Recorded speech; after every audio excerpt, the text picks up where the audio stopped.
I think we are all here, or those of us who've made the effort to get here with some, if you will, timeliness, and not to waste your time, those of you who are here on a prompt basis. First of all, my name's Mike Carew. I am a distinguished professor of something or other, and teach in the graduate school and undergraduate. Written a couple of books, two of which have just gone to the publisher, and on the phone this morning with the editors. My God, in any case. Think deals going through the SEC are tough? Nothing. Today we're going to try to give you some sense of what the finance industry is in terms of its career patterns, what you can expect at an entry level, what you can expect in terms of initial responsibilities, and then what progression is in the profession. A little bit about myself. I spent some 40-odd years in the banking business. Started out, well, not quite in the mailroom, but something equivalent to that in the 1950s, 1960s. Ended up being Chief Financial Officer of AXA Equitable. After that, our chairman, Dick Jenrette, said I was going to be his deputy vice chairman, whatever. Wonderful title, but it was really that I was his enforcer. And that gives you a sense of the reality of careers as opposed to titles. In any case, I'd like to introduce our panel, and they can give you some sense of their backgrounds, what they do, and then we can get into this with some of the details.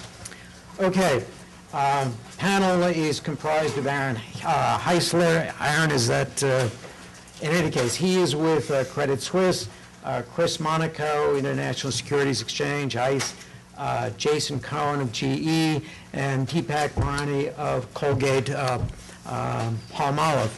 Now, Aaron, do you want to kick this off and give us 2-3 minutes on what you have done and your insights into the current career patterns? Sure, no problem. So a little bit about my background. I don't want to talk too loudly into the mic. I have an undergraduate degree in theater with an acting concentration, rather unusual for working in finance at the moment. But I came here to get my MBA. I was in the full-time honors program, graduated in class of 2007. I came to get an MBA because I wanted to switch into a more general business career. I'd had fun in theater and dance, done a lot of what I wanted to do, but was ready for something with a regular paycheck. But I wasn't really sure, so I took my MBA to kind of explore some of my options. I interned at the Associated Press in a business development role and ended up landing at Credit Suisse. I decided, for me at least, that I wanted to go into something that was going to be as fast-paced as it could be because I liked the challenge, and finance was what I thought would be the answer to that. Turns out it's true. And I landed at Credit Suisse in August of '07, a couple months after graduation. I work in a group called Product Control, which even people who work in finance, like most of my coworkers here, have never heard of.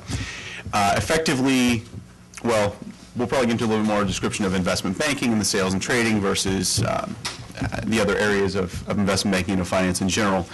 But my role is to help control the books of the traders. So for sales and trading, I'm in fixed income derivatives. They enter transactions constantly that have estimated future payments based on various derivatives of exchanges or markets, et cetera. And we're responsible for making sure the valuation models are accurate and correct that have been built by the front office.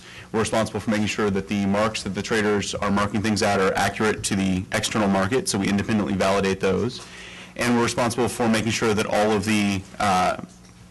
those positions and all of the cash flows go to the correct places on the general ledger of the entire firm. So we have to apply accounting principles. On top of all that, because we are that kind of source of information and we control or we touch on all of those areas, we're kind of the go-to source for making sure that information is accurate throughout the rest of the sales and trading side of the bank. So we make sure that settlements is settling the right amounts of the coupons. We don't calculate, we don't do the settlements, but we make sure that what they're doing is accurate. We make sure that risk has their correct numbers for risk management. We make sure that counterparties are being fed the correct reports. Audit comes to us, internal audit, regulation, reporting. We're kind of a central point for a lot of data. So it's an interesting role because I get to use a lot of finance, I get to use a lot of accounting, and I get to use a lot of operational experience. And within my group and my division, we're made up of accounting professionals, operations professionals, and finance professionals. I'm a little more on the finance side. Accounting skills are a little weak, but it's an interesting place to be because I get to see a lot of the sales and trading side of the bank. That's good. Very good. Thank you. Chris, you want to pick up? Sure, yeah. I was an engineer for about 6 years prior to switching careers in finance. I was just joking with some fellow alumni that when I started graduate school in finance, it was more like rehab for engineers. There were so many engineers looking to get into finance at the time that there was definitely a common bond, and we all grouped together. Physicists. But it was a fun time in engineering, but what I found out during my final years as an engineer that I enjoyed trading. I traded a lot for friends' accounts, family accounts. I traded a lot of unlisted securities, if you're familiar with pink sheet stocks, which is the Wild West of the equities world. And I had some terrific trades and had some fantastic catastrophic trades as well. And those are the ones that really made me consider, well, I'm going to go to school to learn how to trade. It's a learning curve. That's right, and it was a very steep one and a painful one. So when I looked into schools, I noticed that Baruch had the only virtual trading floor. So I said, well, I'm going to learn how to be a trader in college, and quickly realized that you can't learn how to be a trader in college, but it gives you a lot of the tools you need to understand how the business is done, what you need to have in terms of your own characteristics, what you should expect to become a trader. Eventually, I interned at Smith Barney. I did my summer associate position there in the FX group and rotated around a little bit. But I studied under Bob Schwartz at Baruch and was his research associate. He's my co-author. And that's right. And really enjoyed learning about exchanges. And I think it was at that point that you could say I drank the Kool-Aid and started to work for an exchange which was called the Arizona Stock Exchange. It was neither an exchange nor really in Arizona, but it was a really fun place to be because they invented an interesting way to trade securities at the time. That lasted a little while. I was the last employee of that exchange. Unfortunately, it wound down right after 9/11. But knowing that I wanted to remain in the exchange business, I sought out my mentor, Bob Schwartz, and I also knew at that time David Krell, also an alumnus of Baruch, and was lucky enough to get a position at ISE. Did quite a few things at ISE. I think at that point, the company was less than half the size it is now. People wore many hats. At that point, I was doing corporate strategy and taking care of the insurance contracts. So making sure that everybody was covered with their health insurance, and also what's an interesting potential acquisition.